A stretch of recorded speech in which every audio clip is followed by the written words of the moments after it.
On this channel, I've often talked about this simple but comforting food that I love, but I never get the chance to prepare it on this channel because I need the fresh ingredient. Here it is, Ukwa. My sister-in-law is helping me pick it. A long time ago, I took you through the steps of processing okra from harvest to this stage. I'll put the link to that video below. Where I live abroad, I only have dry okra. And while some people can use dry okra to prepare this hearty meal the way I'll show you in a bit, it does not give me that comforting taste. Once you dry okra, that hearty flavor is gone, bata bata, to the point of no return. Yes, according to me, I said it. Soaking does not revive that hearty flavor, so I must use fresh okra to prepare this meal. That's why I only do it when I'm in Nigeria. After picking out the unwanted bits, rinse it thoroughly several times. There may be sand at the bottom.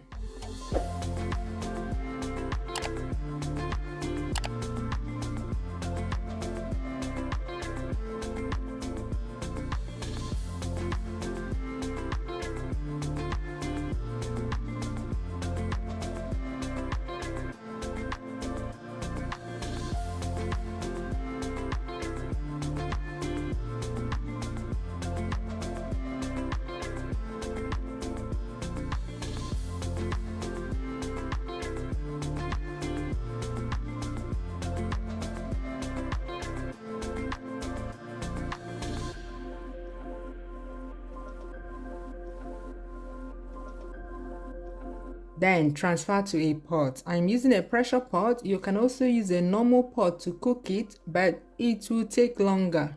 Add yellow habanero pepper, salt, and food tenderiser, akanwu. Akanwu adds its own taste to this hearty meal. For me, without akanwu, okra tastes somehow, especially when prepared plain. Add water to cover the okra and then some. Then cover and start cooking.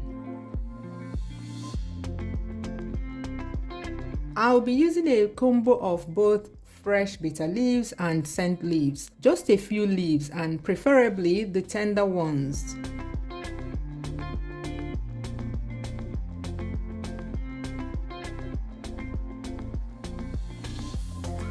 Rinse very well. Please don't wash and squeeze it. I have seen people cook ukwa with washed and squeezed bitter leaves. It completely ruins the meal. We are not cooking bitter leaf soup here because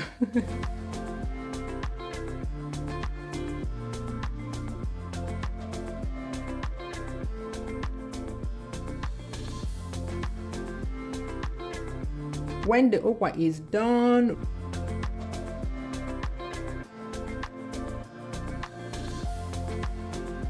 remove the peppers. You'll see what I'll use it for later.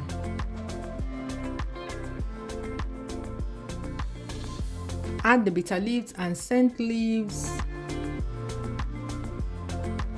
Cover and leave to simmer for a bit, and it's done. Just enough time for, the flavor of the bitter leaves and the scent leaves to transfer to the pot of okra.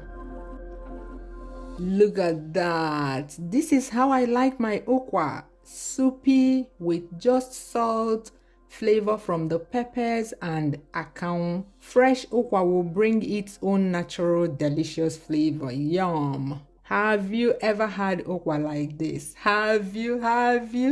But if you like the traditional method known as okwa emega, okwa agwola ya like abacha.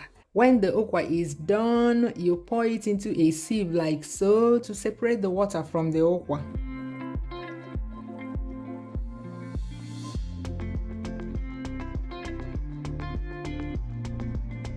Look at it, mmiri okra ahụ, Chineke bụ. You know it's premium mmiri okra when a film forms at the top like this. Oh, this camera is not focusing. Anyway, pour the okra in a pot. Take out some that will go with the mmiri okra. You'll see that in a bit. Pound the pepper we took out earlier and add it at this time. Add good palm oil, yes, premium palm oil. And stir till everything is well combined. You can also add corn, already cooked corn at this time. You can also add sweet corn. For some people, you must add corn to okwa for them to enjoy it. For some families, it's just to increase the quantity of the meal. Okwa is a very expensive staple. In fact, okwa is expensive all year round. Even during the season, it's more expensive than other staples. So you need to beef it up with a cheaper staple like corn, so it will be enough to go round. That's why okwa is very popular during the corn season right now. But today, we are not adding corn, no. Add more salt if necessary and some of the miri okwa. Tosa. Stir again, and when everything is well combined, cover and leave it to steam well all over. And it's done. Serve it with a mug of miri okwa. Remember to add some of that okwa we took out earlier to each cup. Some elders will curse you if they stir their miri okwa and don't find any okwa at the bottom. Chayo, you won't that day. Even if you don't want to eat okwa, try this okwa soup. Nothing ever tasted better. Bye bye. See you soon.